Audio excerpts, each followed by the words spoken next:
পাহাড়ের উপরে একটা লেক আর স্পিড বোটে উঠে চারপাশটা একদম অন্যরকম লাগছে। চারিপাশে শুধু পানি আর পাহাড়, এই এক্সপিরিয়েন্সটা সত্যি অসাধারণ। আমরা আজকে রিসর্ট থেকে বের হয়েছি সকাল সকাল আর সারাটা দিনই বিভিন্ন সুন্দর সুন্দর জায়গায় ঘুরে বেড়াচ্ছি। ঘুরতে ঘুরতে সবাই মিলে চলে আসলাম একটা লেকে। পাহাড়ের উপরেও যে এরকম জলাবদ্ধ লেক থাকতে পারে এইটা আমার জানা ছিল না। টিকিট কেটেছি সবাই আর গাড়ি থেকে নেমে আমি এক দৌড় লেকের কাছে। জায়গাটা দেখতে এত সুন্দর লাগতেছে, মাশাআল্লাহ, মনে হচ্ছে কোনো ইউরোপ কান্ট্রিতে চলে আসছি, মনে হচ্ছে এটা মিনি সুইজারল্যান্ড। আশেপাশের পরিবেশটা দেখে একদম সেই রকমই মনে হচ্ছে, চারিপাশে সবুজ ঘাস দিয়ে ভরা। এত উপরে পাহাড়ের মধ্যেও যে লেক থাকতে পারে এই সম্পর্কে আমার একদমই আইডিয়া ছিল না। তবে এই দুনিয়াটা যত ঘুরবো, যত দেখবো, ততই জানবো আর ততই অবাক হব। আমরা এসেছি শ্রীলঙ্কাতে ঘুরতে আর আজকে সকাল থেকেই শ্রীলঙ্কার নোয়ারেলিয়া জেলাটা সুন্দর করে ঘুরে ঘুরে দেখতেছি সবাই। আর আজকের পুরো বিকালটা আমরা এই সুন্দর জায়গাতে কাটিয়েছি।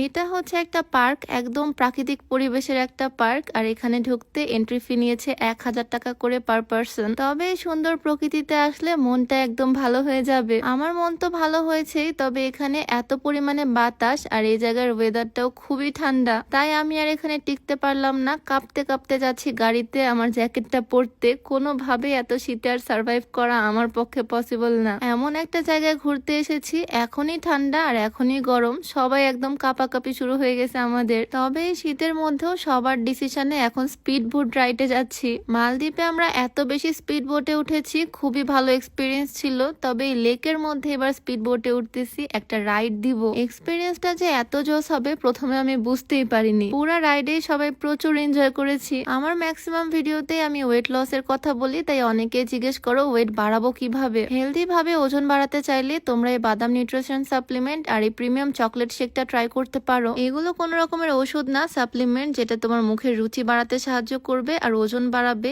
এগুলো তোমরা শেক অ্যাভিনিউ পেজ থেকে পেয়ে যাবা। যাই হোক, এদিকে আমাদের রাইডও শুরু হয়ে গেল। আমরা দুজন বসেছি একদম পিছনের সিটে, কারণ এর আগে মালদ্বীপ থেকে এক্সপিরিয়েন্স হয়েছে স্পিড বোটে পিছনের সিটে বসলে ঝাঁকিটা একটু কম লাগে। এই শীতের মধ্যে স্পিড বোটে ঠান্ডা বাতাসে এসে অবস্থা খারাপ, তবে আমরা সবাই ভীষণ এনজয় করেছি এই রাইডটা। আমাকে দেখতে যে এত অদ্ভুত লাগতেছে সেটা এখন ভিডিও দেখে বুঝতে পারলাম। একটা শীতের জ্যাকেট, তার উপরে আবার লাইফ জ্যাকেট, মানে আমাকে পুরো প্যাকেট লাগতেছে। রাইড থেকে এসে আমার হাতের অবস্থা মনে হচ্ছে একদম জমে বরফ হয়ে যাচ্ছে, এমন একটা অবস্থা, আমার জমে শীতকা লেগে যাচ্ছি। আর আমি প্রত্যেকটা ভিডিওতেই তোমাদেরকে শেয়ার করতেছি, বিদেশে এসে না আমাদের খাওয়ার খুব কষ্ট হচ্ছে। আজকে সকাল থেকে আমরা বাইরে, তবে কোন রকমের ভাত রুটি খেতে পারিনি, কারণ পাচ্ছি না এই খাবারগুলো। লেকের পাশে কিছু সুন্দর সুন্দর ফুড কোর্ট আছে, এখানে বসলাম খাওয়া দাওয়া করার জন্য আর কিছু স্ন্যাক্স খাচ্ছি এখান থেকে। আসলে বিদেশের দিনগুলো এভাবে পার করতেছি, এই ড্রিঙ্কস আর স্ন্যাক্স এসব খেয়েই। ভাত তরকারি আর কপালে জুটতেছে না। আর বিদেশে এসে ভাত তরকারি খেলেও সেটা মন মতো হচ্ছে না, তারা রান্না করতে জানে না ঠিক মতো,